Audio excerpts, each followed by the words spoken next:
여러분 안녕하세요. 성공적인 주식 투자의 길로 안내해드리는 하우투스탁의 전혜연입니다. 60이 넘는 나이에 주식시장에 발을 들여놔 전 세계 금융시장에 센세이션을 불러일으켰던 엘리어트. 주식 투자에 대한 관심이 많은 분들이라면 익숙한 인물일 텐데요. 엘리어트의 파동 이론은 이제 전 세계에 널리 알려진 유명한 시장 분석 투자 도구지만 사실 이 이론을 정확히 알고 실제 시장에 적용하는 사람은 극히 드뭅니다.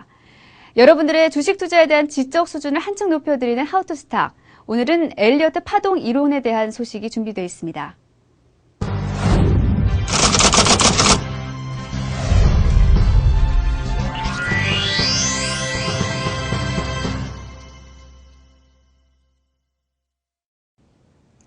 이 시간에는 증권시장에 가장 널리 알려져 있는 파동 이론 중에 하나인 엘리어트 파동 이론에 대해서 학습을 하도록 하겠습니다. 먼저 오늘 이 시간에 처음 배울 내용은 엘리어트 파동 이론이 만들어지고 세상에 알려지는 과정을 조금 소개를 드리고요. 그리고 파동의 가장 기본이 되는 골격, 그리고 피보나치 수열, 비율이 파동에 미치는 효과랄까, 이러한 부분들을 같이 살펴보도록 하겠습니다. 이 시간을 통해서 엘리어트 파동 이론이 만들어진 그 배경, 그리고 랄프 닐슨 엘리어트라고 하는 사람이 무엇을 하던 사람인지 이런 내용, 그리고 파동의 기본 형태, 그리고 피보나치 비율, 황금분할 비율이라고 하죠. 이 비율이 엘리어트 파동 이론에서는 파동의 가격 산정에서 상당히 큰 비중을 차지합니다. 이 부분들을 같이 한번 살펴보도록 하겠습니다. 자, 먼저 엘리어트 이론을 만든 랄프 닐슨 엘리어트가 어떤 사람인가? 이 사람은 1871년에 LA에서 태어나서 1948년에 뉴욕에서 사망한 것으로 이렇게 알려지고 있습니다. 철도 회사에 근무를 하면서 말년에는 회계 전문가로 활약을 했고요. 1927년에 과테말라에서 근무를 할 때 이질에 걸려가지고 약 5년 정도 장기간 투병 생활을 했다고 합니다. 이때 소일거리로 주식시장에 대해서 연구를 하기 시작했는데, 그때 보면 과거 미국 정시의 각종 주가 데이터, 이것을 가지고 그 시세 흐름 속에 들어있는 뭔가 자연의 법칙, 리듬을 찾아내서 정리해서 발표한 것이 바로 엘리어트 파동 이론이 됩니다. 그리고 이 파동 이론이 만들어진 다음에 세상에 알려지기까지는 몇 가지 그 에피소드가 있는데요. 그 중에 한 가지가 보면 엘리어트 자신이 그 당시 투자 전문지를 만들고 있던 찰스 콜린스라고 하는 사람에게 편지를 보냅니다. 그래서 시황을 보내죠. 그래서 조만간 정시가 급락할 것이다. 그래서 1937년부터 38년 사이에 50% 정도 미국이 급락하던 그 파동을 그 직전에 바로 예언을 해서 콜린스에게 크게 이제 감명을 주는 것이죠. 그리고 여기서 지필 활동, 그리고 또 투자 자문의 활동까지도 하긴 했는데, 그 당시에는 소수의 일부인만을 대상으로 했다고 합니다.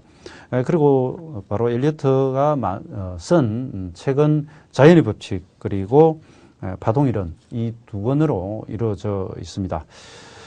그런데 이 책, 바로 논문의 서문에 보면 아주 눈길을 끄는 그런 경고문이 있습니다. 그것을 이렇게 한번 말씀을 드리겠는데요. 이것은 랄프 닐슨 엘리어트가 직접 언급한 내용입니다. 자, 여기 보면 이런 말이 나오죠. 새롭게 발견된 현상이 공개될 때마다 자칭 전문가들이 등장을 한다. 그러니까 이론이 세상에 공개가 되었기 때문에 그것을 배워서 이제 시장에 접목시켜서 활용하는 사람도 있고, 그것으로 시황을 발표하는 사람들도 나오겠죠. 근데 이때 이 논문 내에 나와 있는 그 파동 현상을 정확히 해석해서 향후 시장 전망을 한다라고 할 때는 반드시 상당한 경험이 필요하다라는 이야기입니다. 이것은 원저자가 하는 이야기입니다. 특히 장기 예측은 역사적 선례, 즉 과거에 흘러왔던 파동들에 대한 접목 이해, 이것이 충분히 되어야만 향후 전망을 할 수 있다라고 하는 것이죠. 이러한 부분들은 비단 엘리어트 파동 이론뿐만 아니라 미래를 또 예측하는 부분에 있어서 시간적으로 큰 효과를 거두고 있는 바로 일목균형표도 마찬가지로 이런 표현이 들어 있습니다. 즉 엘리어트 파동 이론이나 일목균형표 이론도 잘 숙달되면 향후 시세의 전개, 미래에 다가오지 않은 어떤 그 시세에 대해서 고천점이랄까, 이런 부분들을 예측할 수 있게 하는 그런 위력을 가지고 있다라고 우리가 이렇게 말씀을 드릴 수 있습니다. 즉 시세의 미래를 미리 보여주는 것인데 이것이 쉽게 익혀서 바로 쓸 수 있거나 누구나 이렇게 발표할 수 있는 내용은 아니겠죠. 그래서 엘리어트 파동 이론을 만든 랄프 넬슨 엘리어트나 일목경영표를 만든 일목산인도 바로 비슷한 이야기를 합니다. 충분히 공부해서 체득하고 그 다음에 시세 분석을 하면서 충분히 익힌 다음에 그 다음에 예측을 하라. 이렇게 이야기를 하고 있는 것이죠. 일단 이 부분을 제가 말씀을 드리고요. 자, 그럼 여기서 이제 파동의 구체적인 내용에 대해서 들어가 보도록 하겠습니다.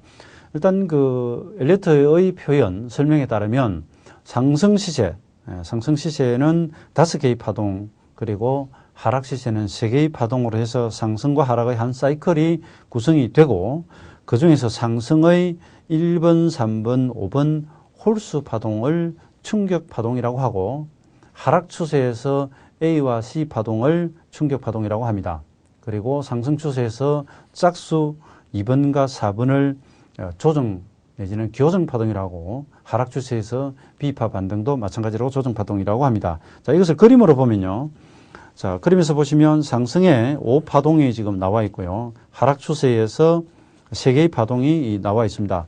그래서 이것이 아주 가장 그 엘리어트 파동 이론의 골격이 되겠고요. 보시는 것처럼 상승에서 홀수 파동 1번과 3번, 5번 그리고 하락에서 A와 C를 충격 파동이라고 하고 상승 과정에서 눌림목 2번과 4번 짝수는 우리가 교정 파동, 조정 파동이라고 이야기를 하고요.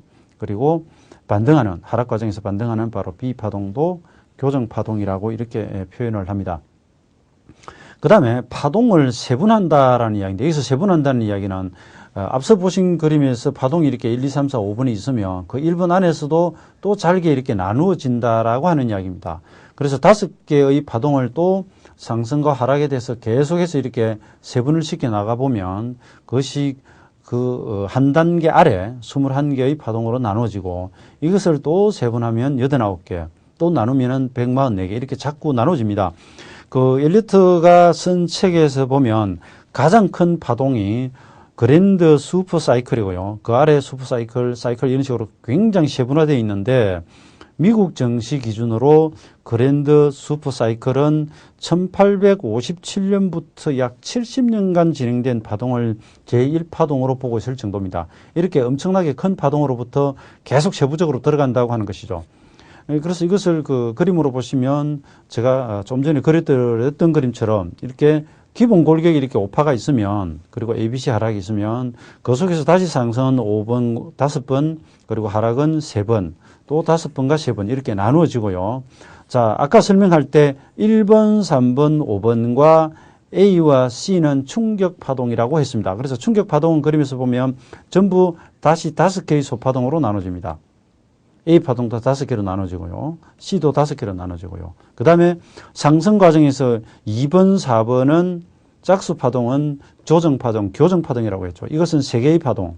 그리고 하락 과정에서 B까지의 반등도 바로 3개의 파동으로 이렇게 구성이 되어 있다는 것을 알 수 있습니다. 이런 식으로 계속 또 그 속에서 5개씩 나누어 나가면 앞서 보신 것처럼 상당히 많은 숫자로 세분이 되게 됩니다. 그 다음에 엘리어트 파동 이론에 보면은 피보나치 수열이 자주 등장을 합니다. 엘리어트가 쓴 책이 바로 1938년에 파동의 원리 이것을 집필했고요. 그리고 1946년에 자연의 법칙이라고 하는 논문 책을 발표를 했는데 그 자연의 법칙은 바로 피보나치 수열과 관계가 있습니다. 그러니까 시세의 흐름을 뭔가 자연의 법칙 속에서 읽었고요. 시세 속에 그런 자연의 법칙에서 나오는 수치, 배열, 비율이 들어있더라라고 하는 것입니다. 그 중에서 피보나치 수열은 아시는 것처럼 12세기 이탈리아의 수학자로서 그가 이렇게 발견하고 발표한 수의 배열이 되겠습니다. 이 수열은 바로 이어지는 2개의 숫자를 더하면 그 다음 숫자가 된다 그랬습니다. 그래서 1과 1을 더하면 2가 되고요. 1과 2를 더하면 3이 되고요.